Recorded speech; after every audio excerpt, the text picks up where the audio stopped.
সালামু আলাইকুম রহমতুল্লাহি বারাকাতু। আমার দেশ বিদেশের ভাই ও বন্ধুরা, আপনারা সবাই কেমন আছেন? চলে এলাম বাগান বাড়ি।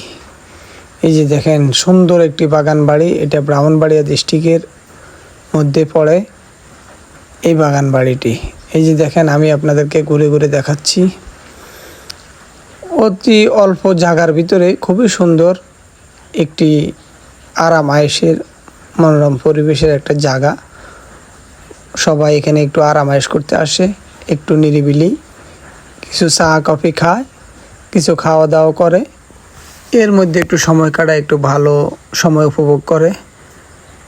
যে ফ্যামিলিতে সবসময় থাকার কারণে তাদের মন মানসিকতা নষ্ট হয়ে যায়, সেই জন্য সবাই এখানে আসে, একটু আরাম আয়েশ করে আর একটু চা পানি খায়। আর জায়গাটা খুবই সুন্দর। অল্প কয়টা ঘর আছে, একটা ঘর আর কিছু